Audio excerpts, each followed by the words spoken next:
Alors bienvenue en satsang, à cette rencontre informelle, voilà, entre amis impersonnels, pour célébrer ce que nous sommes vraiment. Le satsang, c'est le moment dans le temps où voilà, des êtres humains se rassemblent pour fêter ensemble leur vraie nature. Satsang, ça vient de deux mots en sanskrit qui signifient ce rassemblement et vérité. Donc on se rassemble autour de la vérité. Et la vérité, ce n'est pas quelque chose que l'on peut atteindre. Et ce n'est pas non plus quelque chose qu'on peut perdre.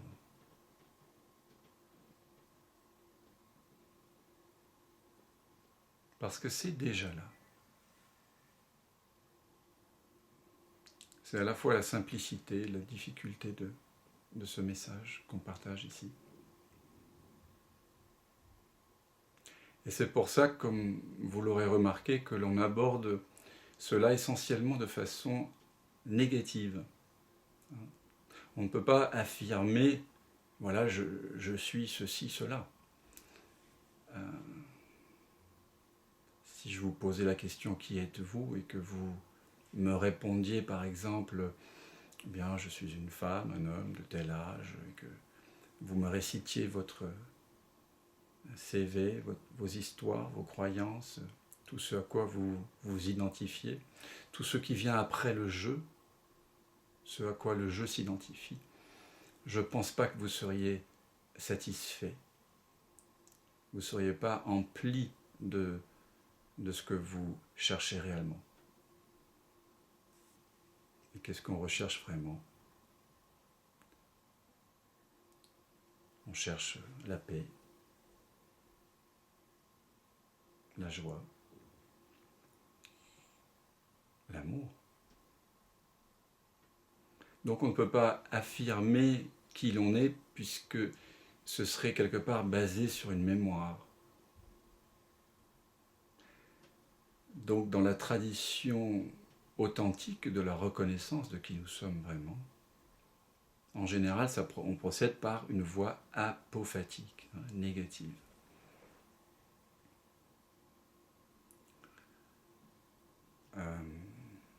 Vous connaissez sans doute cette histoire d'un professeur érudit, fin connaisseur du zen, qui a écrit une trentaine de livres sur le zen, et il est invité à boire le thé au Japon, auprès du grand maître zen de son époque. Et vous le savez peut-être, au Japon, il y a une tradition du thé qui est très très élaborée. Très élaborée. Et où le moindre geste est inséré dans un cérémonial très précieux. Et donc le maître zen commence dans tout le cérémonial qu'il possède à la perfection. C'est un homme âgé, très âgé même. Et le professeur d'université qui lui donc connaît tout sur le zen, en tout cas au niveau conceptuel, qui a écrit plein de livres sur les koans, sur les voies de réalisation dans le zen, etc. Il voit le vieux monsieur lui servir le thé, et puis quand il verse le thé, il fait déborder la soucoupe, la tasse, et le thé tombe dans la soucoupe. Il n'ose rien dire, il se dit, bon, il ne l'a pas vu, sans doute, mais il n'ose pas interrompre, voilà. Voulant pas susciter une forme de honte, sait-on. Toujours est-il qu'il continue, le vieux maître zen, à verser le thé, et le thé déborde de la soucoupe jusqu'à la table. Le professeur d'université ne dit toujours mot. Et enfin, ça commence à couler par terre. Et là, il dit, maître, la tasse est pleine. Et alors, le maître, tout en continuant à verser le thé, lui dit d'un ton impassible, De la même façon qu'on ne peut pas remplir une tasse de thé pleine, de la même façon, on ne peut pas enseigner le zen à une tête trop pleine.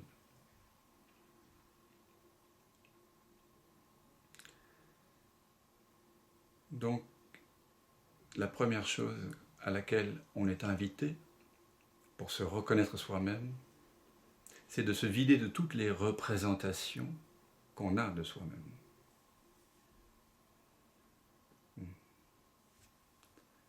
Et ça, c'est quelque chose qui est un trait caractéristique de toute la philosophie non duelle, toute la sagesse profonde depuis 3000 ans. En tout cas, quand on approche la spiritualité dans sa dimension authentique, gnostique.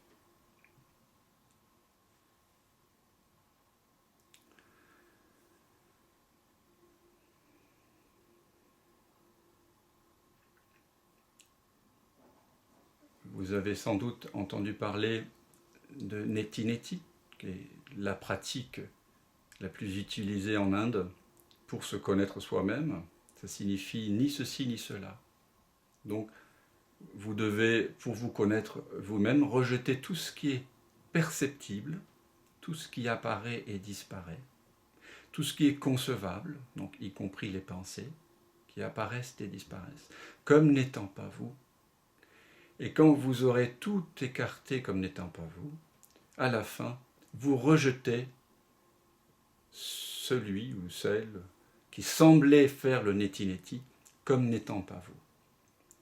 Et enfin, la réalité peut éventuellement se rencontrer, se vivre directement. Parce qu'ici, dans un satsang, on évoque la possibilité de le vivre directement. On n'est pas en train d'accumuler justement des concepts, de faire de la philosophie ensemble. Alors, la première apparition du neti-neti date quand même d'il y a 2700 à 2800 ans, dans la Brihadaranyaka Upanishad. Donc il s'agit de se vider de toutes les définitions qu'on peut avoir de soi-même. Et quand je dis soi-même, ça signifie tout ce à quoi on est identifié. Le corps, les pensées, aussi le monde, tout ce à quoi on tient. On doit se vider de tout ça pour laisser apparaître une positivité absolue.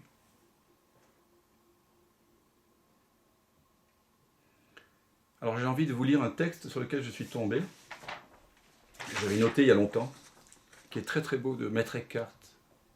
Ceux qui ne me connaissent pas savent pas que je suis un fervent lecteur de Maître Eckhart. Maître Eckhart est un théologien dominicain, chrétien, qui est né dans les années 1260 et quelques et est mort en 1327-28, et qui est peut-être un des plus grands représentants de la voie non-duelle la plus pure au sein du monde chrétien. Donc, si vous êtes touché par Maître Eckhart, il a été beaucoup redécouvert au XXe siècle.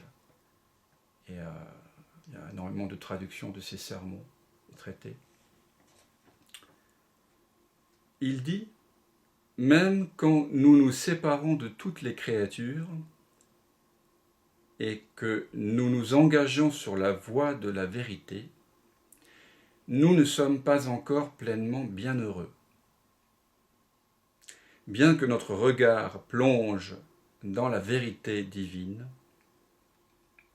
en effet, tant que nous sommes encore occupés à regarder, nous ne sommes pas un avec ce que nous regardons. Tant que quelque chose est encore l'objet de notre intuition, nous ne sommes pas encore un dans l'un.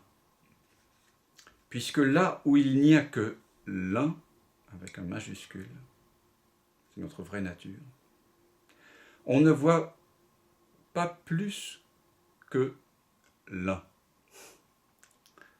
C'est parce que Dieu n'est visible que dans la cécité, n'est connaissable que dans la non-connaissance, et n'est compréhensible que dans le non-sens.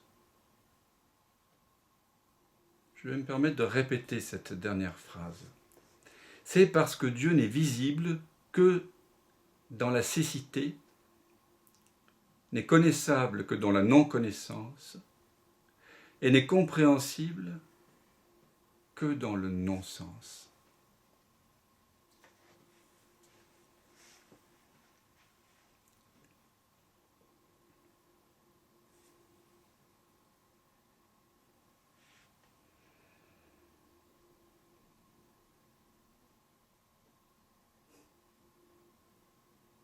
Pour le mental, c'est déroutant.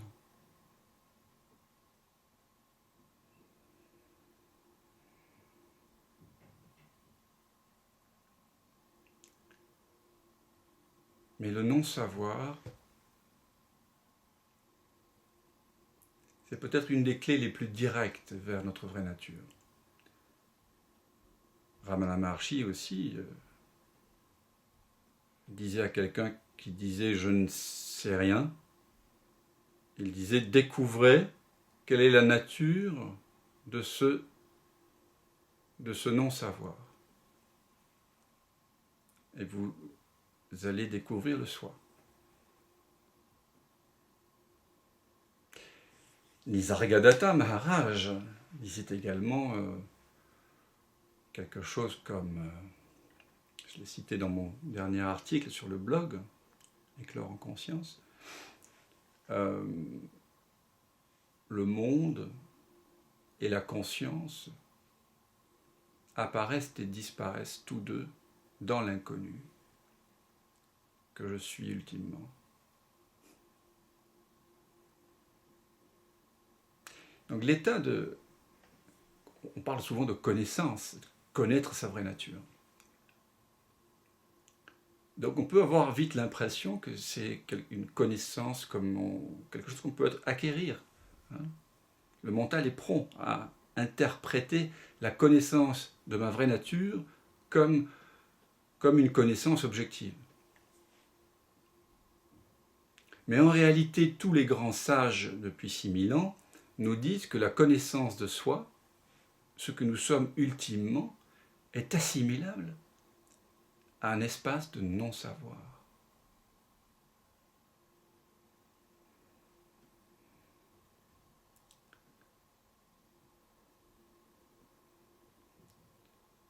Il y avait un philosophe de la tradition du grand véhicule bouddhiste, 14e siècle, je ne me souviens plus de son nom là, tout de suite, qui disait que le plus haut état de méditation, le pic de l'état méditatif, c'était A-smurti.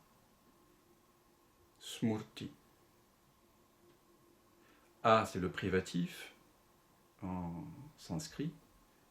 Smrti signifie à la fois attention et mémoire. Donc, sans attention et sans mémoire. L'état le plus haut. L'état le plus haut, c'est le nirvana. Nirvana signifie extinction. Extinction de la flamme, extinction de l'ego, extinction de l'impression d'être quelqu'un, extinction de toutes les définitions que je peux avoir de moi-même, du passé, de l'avenir, du temps, de l'espace, de tout. Et puis, je vous rappelle que dans la tradition taoïste et dans la tradition du Chan, qui est le bouddhisme tel qu'il a migré en Chine, il y a ce concept de non-esprit, qu'on doit atteindre le non-esprit. C'est-à-dire, l'esprit doit être totalement vidé de tous ses contenus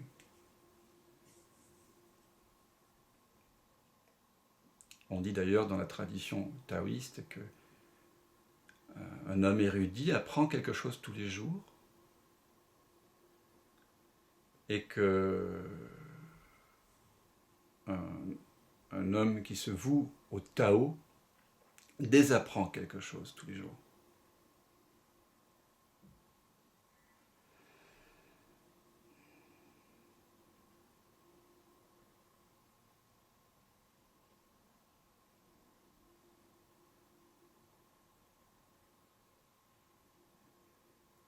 Et ce non-savoir, en réalité, bien sûr, il imprègne notre quotidien, il est là tout le temps.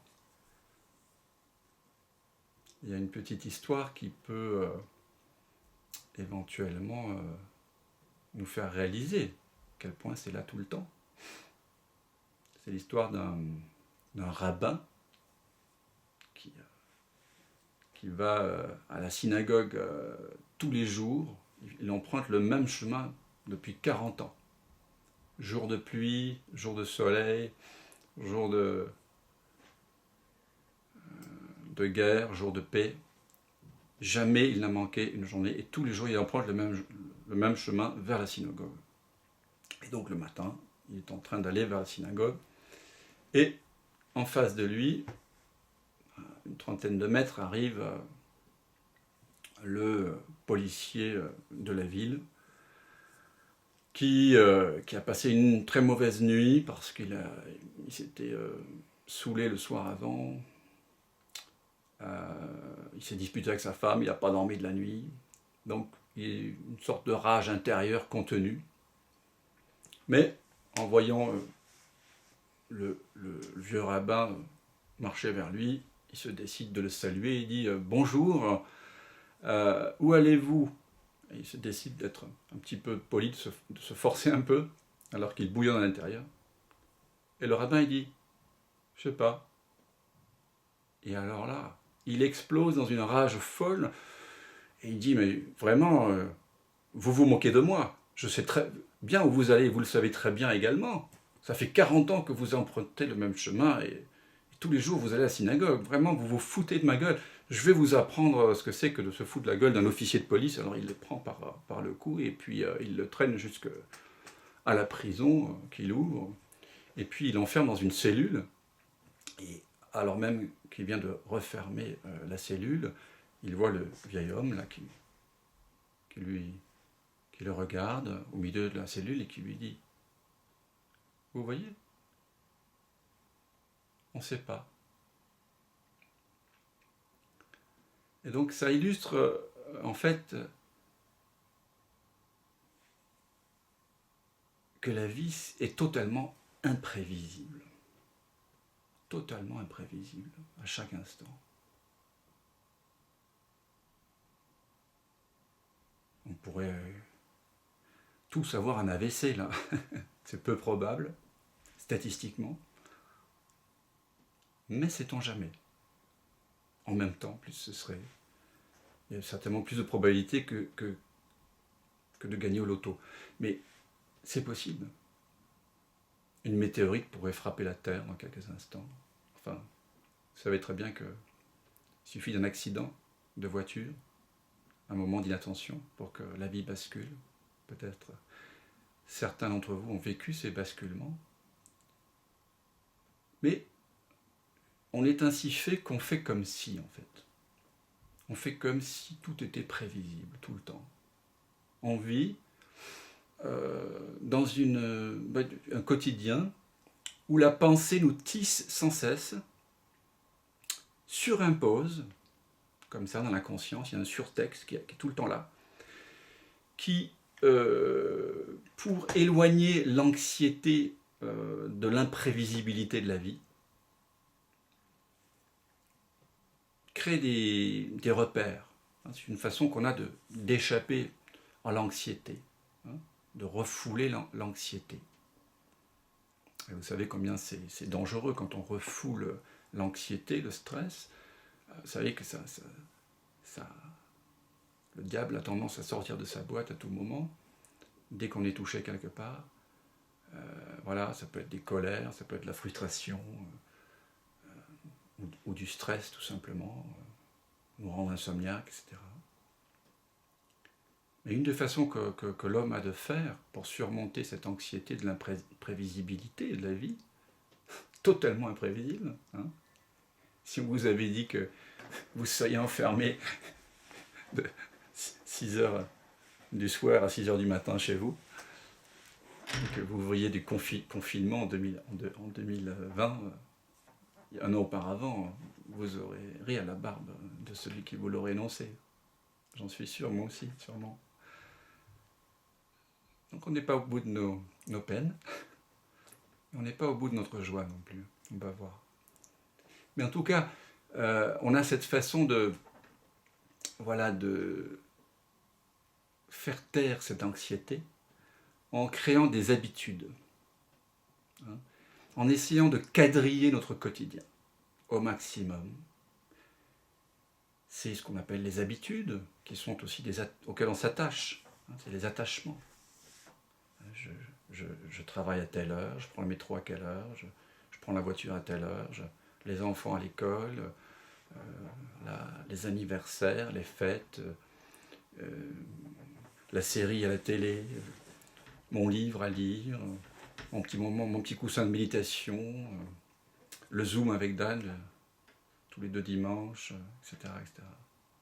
Il y a plein de façons, on a chacun notre façon de quadriller ce quotidien, de façon à le rendre un peu subrepticement de moins en moins prévisible, et de plus en plus prévisible, ce qui, en apparence, nous rassure.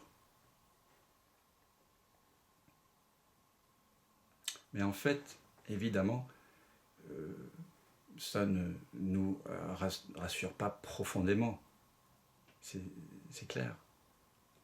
Et puis, dès qu'une habitude est contrariée, si Internet ne fonctionne pas, si le téléphone ne fonctionne pas, si le rendez-vous est annulé, etc., etc., voilà. Chacun va le vivre en fonction de l'attachement qu'il a à cette habitude.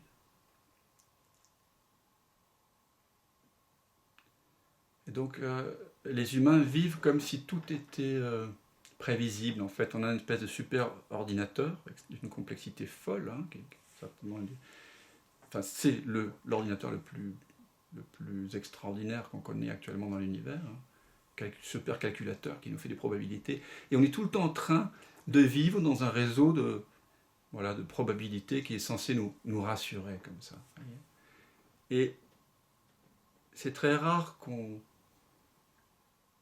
se détende dans le non-savoir, qu'on explore, ce qui pourtant est le message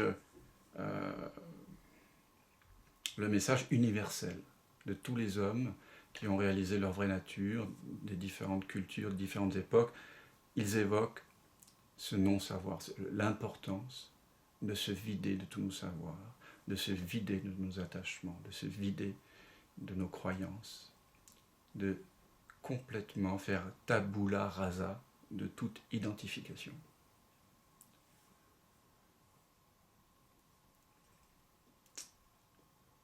La mort, là je parlais de la vie, mais la mort c'est certainement le sujet le plus brûlant. Personne ne sait ce qu'il y a après la mort, parce que personne n'en est revenu. Bien qu'on nous raconte des histoires de mort imminente, etc., qui sont des jolies histoires Walt Disneyesques. Ce que j'appelle la mort, c'est ce qu'il y a après tout ce qui est connu. Et c'est très étrange parce que la mort, c'est évidemment le plus grand des mystères, puisque apparemment personne n'en est réellement revenu, bien qu'on veuille nous raconter des histoires de résurrection du corps, etc. Bon. Et pourtant, le corps, c'est peut-être le concept auquel on a ajouté le plus de croyances. Il y a énormément de croyances par rapport à la mort. Il y a les croyances qui concernent le paradis, l'enfer. Du côté oriental, on a le karma, la réincarnation. Plus près de chez nous, on a les fantômes, les esprits. On a aussi les purs et durs scientifiques qui nous disent que bon, tout ça, c'est le corps est un ensemble d'atomes et les atomes vont se dissoudre dans l'univers, ou prendront la forme d'autres corps pour finalement se dissoudre au bout de leur existence d'atomes au bout de 6 milliards d'années. Enfin, mais toujours est-il que par rapport à la mort, il y a très très peu de gens qui vont dire vraiment « je ne sais pas ». Je ne sais pas. D'ailleurs, on entend très peu ce terme. Hein, je ne sais pas, en ce moment. On dirait que dire je ne sais pas est une insulte à l'intelligence. Mais il ne faut pas confondre le non-savoir avec l'ignorance crasse. Le non-savoir, c'est vraiment être totalement nu face à la vie. Il y avait un très beau livre, je ne sais pas si certains le connaissent, qui s'appelait « Nuages d'inconnaissance », écrit au XIVe siècle, je crois, anglais. « Clouds of Unknowingness ». Et on disait que pour approcher Dieu, il fallait l'approcher par ce qui l'entoure, par ce nuage, en pénétrant dans ce nuage d'inconnaissance qui entoure Dieu. Et l'inconnaissance était la partie la plus haute de l'âme.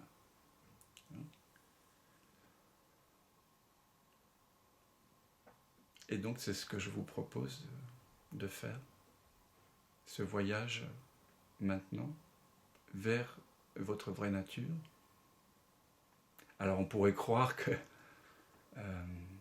y a un voyage à faire justement. En réalité, nous sommes ce non-savoir. Nous n'avons jamais rien su. Et c'est le moment où j'ai réalisé que je ne savais vraiment rien, que je n'avais jamais rien su, après 20-25 ans de recherche spirituelle et d'expérience dans tout genre, que c'est devenu clair et limpide, évident,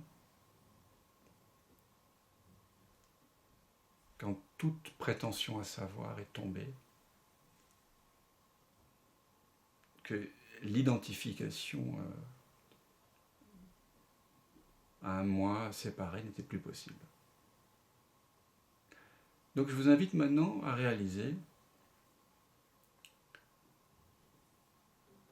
que vous ne savez rien, vraiment. Il y a peut-être des pensées à propos de qui vous êtes, des définitions à propos de votre genre, un homme, une femme, une taille, un poids, un corps. Mais un corps, c'est quoi? C'est des sensations, si vous fermez les yeux. Des sensations qui apparaissent, qui disparaissent. Vous n'êtes pas ça. Sentez ce que ça fait, que vous n'êtes rien de transitoire. Toutes les connaissances que vous avez à propos du corps ne sont que des concepts, des idées que vous avez accumulées, des sensations que vous avez mis en mots. Donc, vous n'êtes pas ça, car au fond, vous ne savez rien. Donc, vous rejetez tous ces savoirs relatifs qui vous prétendent vous dire qui vous êtes, comme n'étant pas vous. Et vous les rejetez fermement, doucement. Ce n'est pas pour rejeter le corps, ce n'est pas pour rejeter les pensées, elles ont leur fonction, c'est pour connaître qui vous êtes. Donc, pendant les quelques instants où nous menons cette enquête, nous voulons répondre à la question « Qui suis-je » Et pour ça, je dois être totalement vide de savoir, mais absolument vide. Donc je commence par déblayer le terrain, là, faire exploser toutes les idées que j'ai à propos de moi-même. Mon prénom, mon nom, ma famille, mes ancêtres, ma génération. Ce n'est pas moi. Je ne suis pas la famille. Je ne suis pas un fils, un père, une mère, une fille, une sœur, un frère, un cousin. Je ne suis pas un ami. Tout ça, ce sont des concepts qui apparaissent, qui disparaissent. Je ne suis pas la famille. Je ne suis pas un lieu de vie, une adresse. Vous le rejetez. Je ne suis pas non plus d'une nationalité, ni français, ni américain, ni chinois, ni algérien. Je ne suis pas ça. Je ne suis pas non plus une taille. Je ne peux pas donner de taille à la présence dans laquelle l'idée de taille apparaît. Je ne peux pas donner de poids à la présence dans laquelle le concept d'un poids apparaît. Je ne peux pas définir la présence dans laquelle apparaît la définition de moi-même. Donc, je ne suis rien de tout ceci, et vous le rejetez fermement et doucement, comme n'étant pas vous.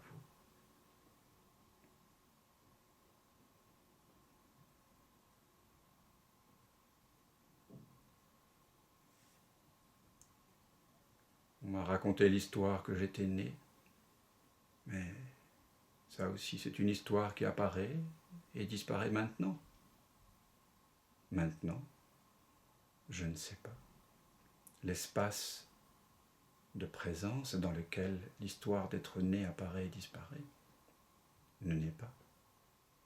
L'espace dans lequel l'histoire d'un corps qui naît et qui meurt, cet espace-là n'est pas témoin de sa propre naissance. Donc, je ne suis pas non plus un corps. Je rejette tout ça comme n'étant pas moi, parce que je suis essentiellement en cet instant. Je ne suis pas le passé. Je ne suis pas l'avenir. Je ne suis pas non plus le présent. Je ne vis dans aucun temps particulier. Mais tous les temps vivent en moi, éclosent des femmes en moi.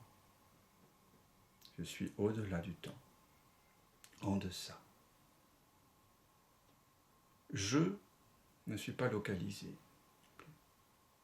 Toute localisation apparaît ici, dans un espace non localisé. Vous rejetez toute localisation spatiale comme étant vous. L'humain est un concept aussi. Ce que je suis, c'est la conscience, ou la présence, ou l'espace de non-savoir dans lequel apparaît ce concept d'humanité.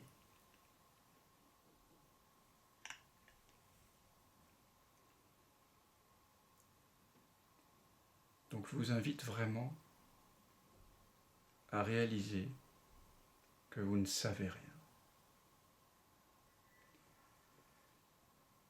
Vous ne savez pas quelle sera la prochaine parole que je prononcerai, et moi non plus je ne le sais pas. Ça surgit dans un espace de non-savoir.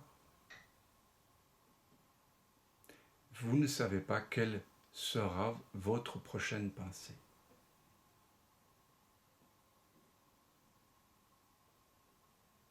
Toute pensée, toute sensation, toute perception apparaissent en cet instant dans un nuage d'inconnaissance.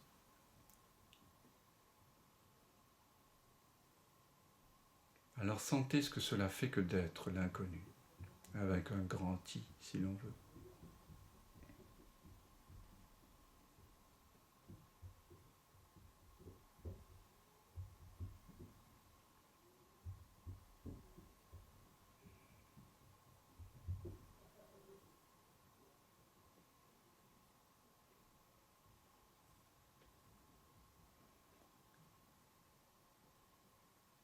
Sentez ce qui se passe quand il n'y a rien à savoir.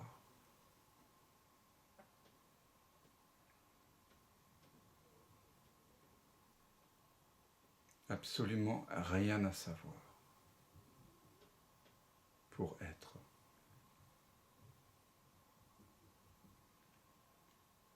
Être cet espace d'inconnaissance, d'inconnu.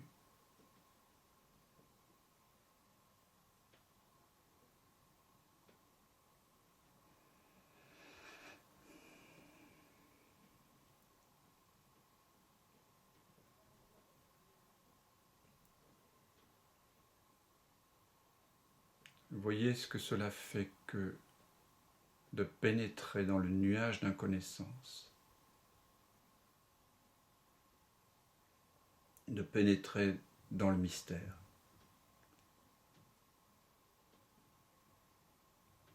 Le mystère, ce n'est pas quelque chose qui va vous révéler quelque chose, comme un secret par exemple que l'on pourrait percer. Le secret peut être crypté, on peut le décrypter, on peut trouver le code. L'énigme, c'est quelque chose que l'on peut mathématiquement dévoiler. Il y avait une fameuse machine qui a été créée en 1919 qui s'appelait Enigma et qui a été utilisée par les Allemands pour cacher leurs messages. Et c'était l'objet d'une grande guerre des services secrets dans la Seconde Guerre mondiale, parce qu'on voulait percer le secret de la machine Enigma qui envoyait des messages, comment on dit, indécryptibles par les forces alliées. Et finalement, on a trouvé une machine Enigma et une personne en Angleterre, je crois, une personne autiste d'ailleurs, a réussi à décrypter l'énigme de l'Enigma, ce qui a permis d'ailleurs peut-être de sauver le débarquement. Il y a un film qui parle de ça.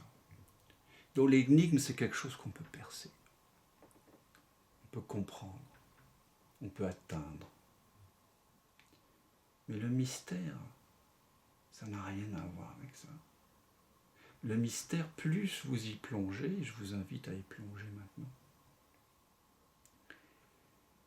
moins vous savez, et plus le mystère s'épaissit.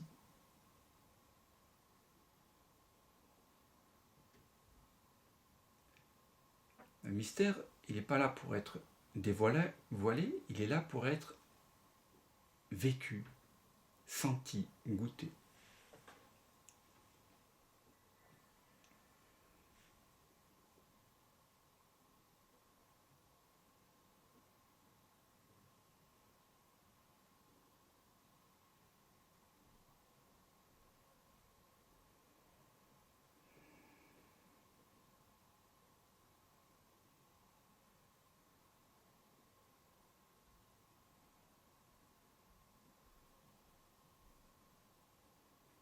Donc sentez ce que ça fait que de ne rien savoir et de n'avoir jamais rien su.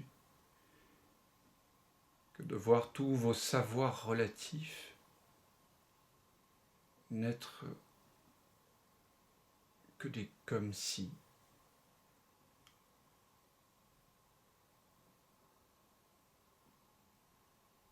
Vous avez fait comme si vous saviez toute votre vie, moi aussi. On est tous faits comme ça. Mais en réalité, on ne sait rien. Ni sur la vie, ni sur Dieu, ni sur nous-mêmes, ni sur les autres, ni sur le monde. On ne sait pas profondément ce qui est juste, ce qui est injuste, ce qui est superficiel, profond, ce qui est vrai ou faux, ce qui est beau ou laid, intelligent ou stupide. Mais profondément, si vous allez vraiment à reculons, vous allez voir que tous les savoirs reposent sur un espace de non-savoir.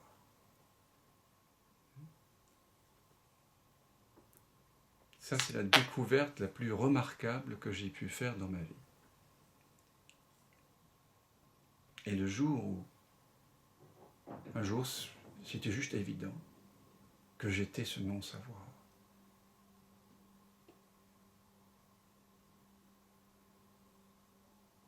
Et je savais que j'avais toujours été cela.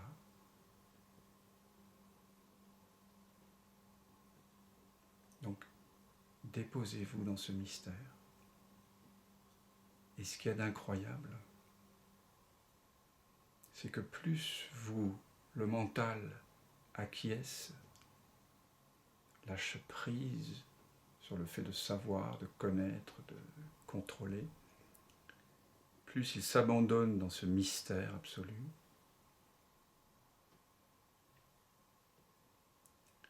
et plus il y a une plénitude. Ce mystère n'est pas simplement une tasse vide, comme dans l'histoire. C'est pas seulement un vide, comme le mot vide, voilà. Vide comme un mot. Non. C'est le vide plein.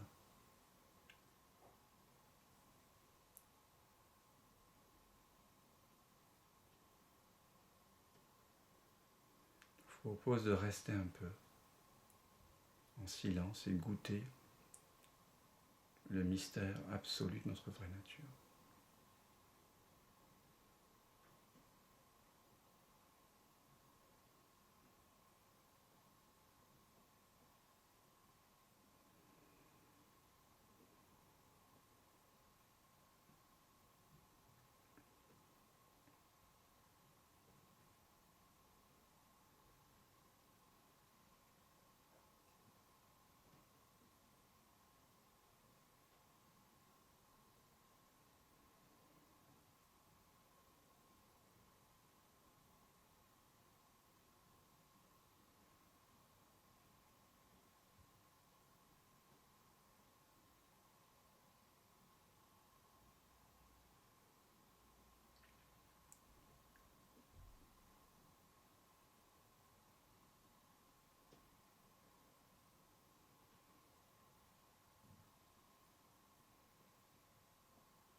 tout ce qui pointe véritablement vers notre vraie nature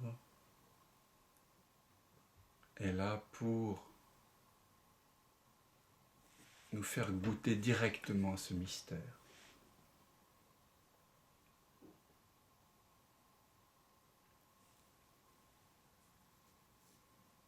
Et lorsque la parole ou le mantra ou le chant, le son,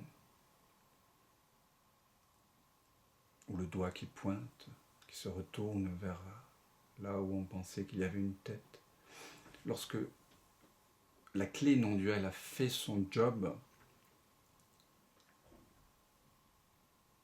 vous goûtez le mystère et c'est tout. Qu'importe que ce soit telle parole, que ta volonté soit faite sur la terre comme au ciel, ou Inch'Allah,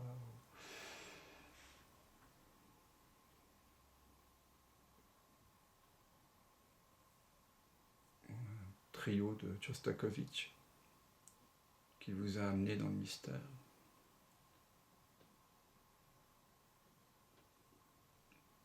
Mais une fois que vous y êtes, sciemment, c'est pas la même chose que de savoir que théoriquement le mystère existe et qu'il nous fonde et qu'il imprègne tout ce qui est. Tout ça, c'est du blabla non duel.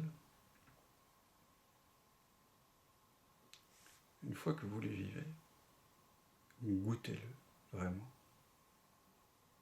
Et il n'y a que ça à faire. C'est l'abandon à ce qui est. Mais ce mystère, encore une fois, il est plein. Il y a une plénitude qui est là. S'il n'y a pas de plénitude, ce n'est pas ça. Il y a une plénitude.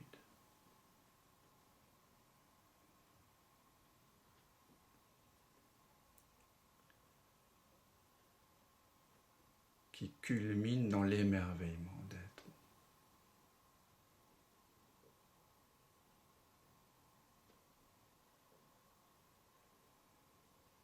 Car vous êtes le mystère de la vie.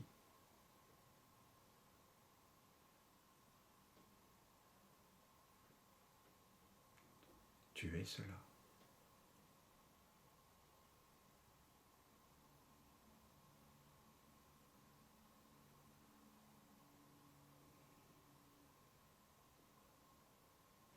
Tu es ce mystère qui imprègne toute chose.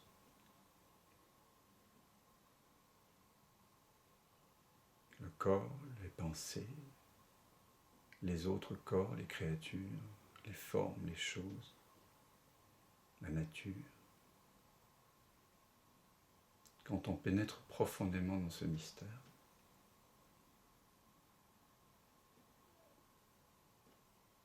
il n'y a pas de limite à ce mystère. On découvre qu'il est illimité, omnipotent. Toute perception dépend de ce mystère et lui ne dépend d'aucune perception, d'aucune forme. Il est omniprésent, il est toujours là. Et maintenant que vous le vivez, vous le savez, il avait toujours été là. C'est pour ça qu'on parle d'une reconnaissance de ce que vous êtes déjà. Et il est omniscient. Car malgré que ce soit un non-savoir absolu,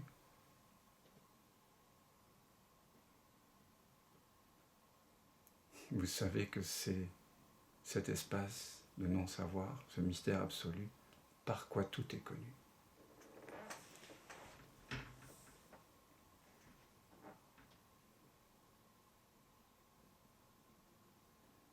Et plus vous demeurez dans ce non-savoir et interagissez avec le corps, les autres et le monde à partir de ce non-savoir, et plus il y a de plénitude, de beauté, d'émerveillement dans votre quotidien.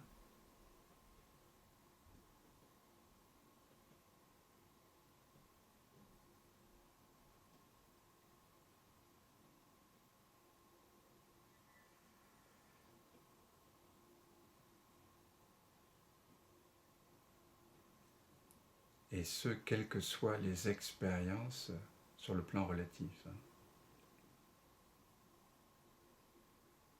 Quelle que soit la violence apparente subie au quotidien par le mari, la femme, le père, les enfants, les voisins, le gouvernement.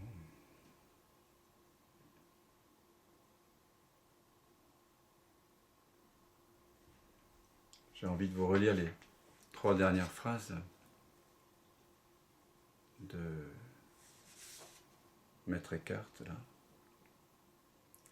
Tant que quelque chose est encore l'objet de notre intuition, nous ne sommes pas encore un dans l'un. Puisque là où il n'y a que l'un, on ne voit pas plus que l'un. C'est parce que Dieu n'est visible que dans la cécité, n'est connaissable que dans la non-connaissance, et n'est compréhensible que dans le non-sens.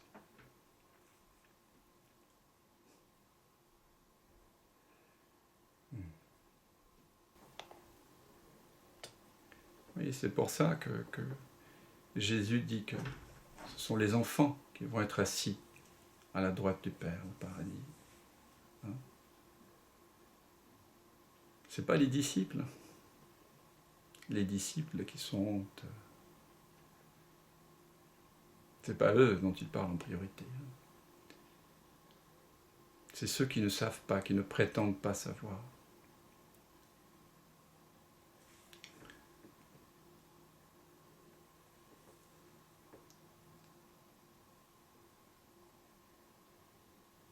Quand cette intuition du non-savoir m'est venue la première fois, comme j'ai toujours aimé jouer et partager, j'ai créé comme ça un jeu de révélation que j'ai appelé du sentiment de manque à la plénitude. Alors il y a 5 ou 6 vidéos sur ma chaîne où je partage en face à espace avec quelqu'un qui prétend souffrir de quelque chose. En général, pour commencer à faire émerger cette anxiété sous-jacente dont je parlais tout à l'heure, je pose la question, tout irait très bien si seulement. Parce que si quelque chose peut être mieux que cet instant-ci, plus tard que maintenant, ailleurs qu'ici, si cet instant-ci n'est pas le meilleur de votre vie, alors c'est que l'ego est en jeu. C'est-à-dire que l'ego est en train d'œuvrer. L'ego n'est pas une entité, c'est une dynamique de vouloir plus que ce qui est là. Ce serait ça l'ego. On peut avoir plusieurs définitions métaphysiques, mais l'ego qui est problématique, c'est celui-là qui génère l'impression et la croyance qu'il nous faut plus que maintenant. Et qu'il est possible de l'obtenir dans le temps. Et donc je pose cette question-là. Alors, vous verrez, si vous êtes curieux, certains parlent d'argent, d'autres d'amour, d'autres de reconnaissance. Et puis chaque fois qu'ils ont dit ce dont ils prétendaient manquer, par exemple, tout irait très bien si seulement je rencontrais quelqu'un, la femme de ma vie, l'homme de ma vie. Je pose la question, pourquoi ? Parce que c'est beau de partager. Pourquoi ? Et chaque fois, on rétrograde d'une branche de savoir, qui s'appuie sur une autre branche de savoir. Pourquoi? C'est beau de partager. Parce que je n'ai pas eu souvent l'occasion de le faire. Ah, tiens, une autre branche sur laquelle s'appuient les deux autres savoirs. Et pourquoi? Pourquoi tu n'as pas eu l'occasion de... Parce que mon père ceci, ma mère ceci. Pourquoi? Parce que mon grand-père, ma grand-mère. Ouais. D'accord. Et pourquoi? Parce que l'arrière-grand-mère.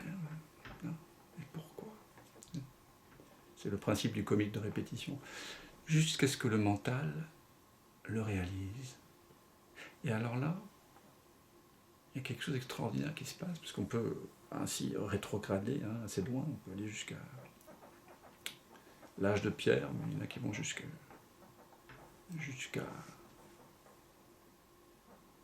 ce qu'on appelle le Big Bang, censé. Et là, il se trouve que, et pourquoi le Big Bang, là, ils ont du mal, là, la plupart, là, c'est difficile d'aller plus loin que le Big Bang. Ou jusqu'à Dieu, voilà, Dieu le Père, Dieu machin, Shiva, Krishna. Pourquoi Krishna? Pourquoi le monde? Donc à un moment donné, le mental avoue son impuissance à savoir. Et là, il se passe quelque chose de vraiment extraordinaire. Et ce que j'ai trouvé très beau, c'était de le capter dans le visage de celui qui est accompagné. C'est une offrande. C'est une offrande de ce passage alchimique entre je prétends savoir que quelque chose me manque et je réalise que, en fait, non, je ne sais pas.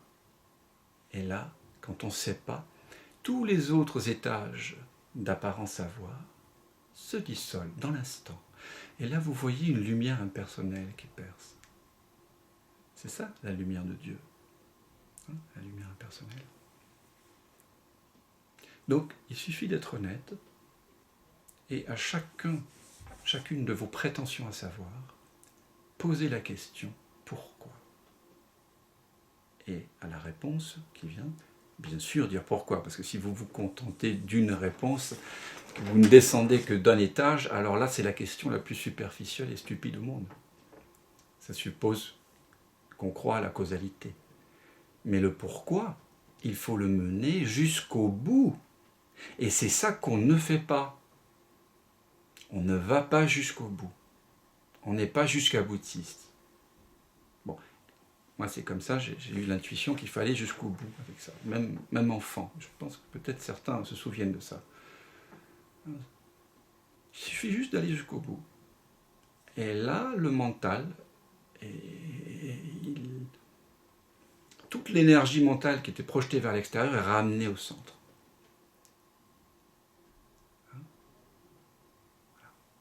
Donc c'est simple finalement, l'éveil spirituel. C'est pas quelque chose de compliqué. Parce que qu'importe que vous ayez lu Maître Eckhart, Rumi ou l'évangile de Saint Thomas, de Thomas, pardon, pas sanctifié. Qu'importe tout ça, qu'importe tous ces savoirs. Il suffit juste d'avoir le courage et la bonne volonté de ramener l'attention à sa source. Et une des façons de le faire, c'est de poser la question pourquoi, jusqu'à ce que ce je ne sais pas libérateur survienne. C'est la dernière parole d'un mental qui se résorbe dans sa source.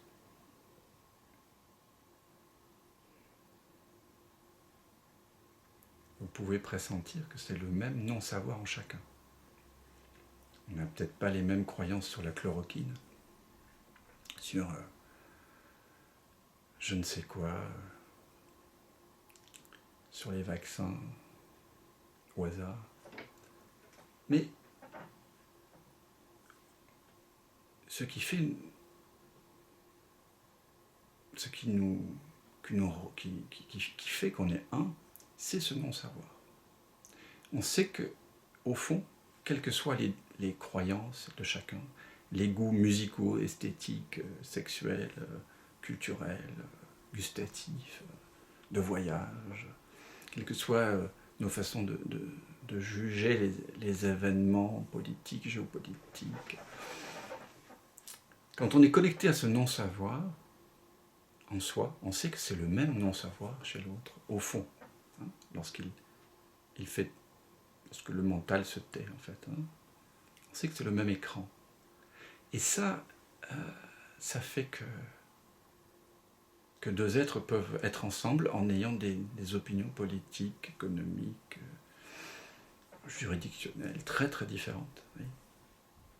Ça, c'est un signe avant-coureur de la reconnaissance de qui l'on est.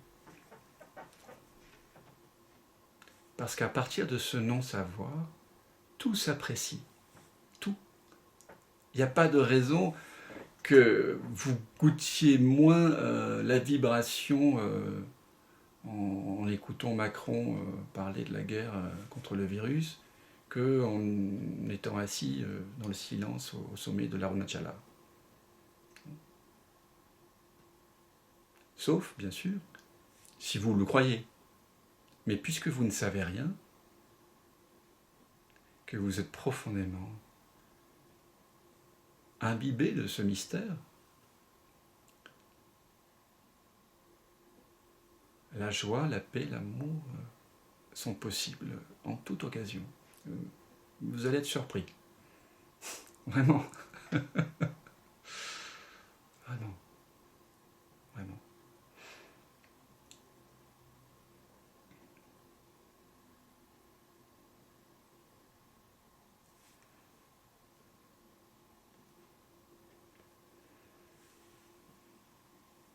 Alors je profite de cette interlude pour vous dire que donc je suis en train de, ceux qui ne le savent pas encore, je suis en train de passer à un mode de communication par newsletter, mail, plutôt que par SMS. Donc voilà, souscrivez si vous voulez continuer à recevoir les notifications à la newsletter. Pour ceux qui ont reçu le SMS, cliquez sur le lien. Si par hasard ça ne s'ouvre pas sur quelque chose qui vous demande de mettre votre nom ou un pseudo, qu'importe, hein, et votre adresse mail, qui vous permettra de recevoir les prochains mailings par rapport à ces rencontres, vous pouvez m'envoyer bien sûr un mail. Je rappelle qu'il reste une place pour le stage de 9 jours, fin février, du 27 février, voilà, chez moi à Paris.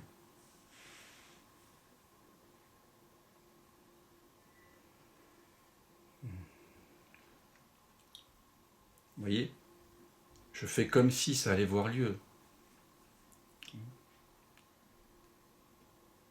On ne sait pas. Vraiment, on ne sait pas. Mais ça ne nous empêche pas de continuer à parler sur un plan relatif, faire des annonces, à prévoir, à organiser des rendez-vous, à se réunir, à prévoir. C'est une fonction merveilleuse du cerveau humain que de prévoir. Mais en restant connecté à ce qui sous-tend tous ces savoirs relatifs, qui est que je ne sais pas. Je ne sais pas quand j'embrasse ma chérie si c'est la dernière fois que je vais la voir.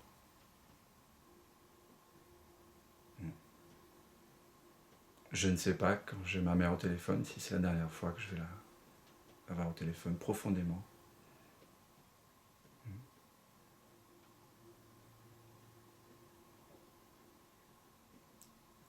Et notre souffrance, elle vient que de là, que de cette surimpression de savoir tout le temps, qui nous sépare de qui nous sommes vraiment. C'est tous ces apparents savoirs qui sont là dans le quotidien.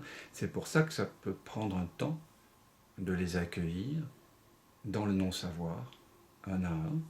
Parfois ça peut être fulgurant, tous les savoirs tombent, comme pour Ramana Maharshi, mais c'est assez rare en général. Pour la plupart des gens, comme moi, on est invité, la vie nous invite à passer au tamis du non-savoir, si je puis dire, ou dans la broyeuse du non-savoir, dans l'acide sulfurique du non-savoir, tous nos savoirs apparents, tous les jours, tous les jours, tous les jours. Les horaires, le boulot, le patron, l'employé, machin, le truc, le divorce, le machin, le deuil, tout. Je sais rien.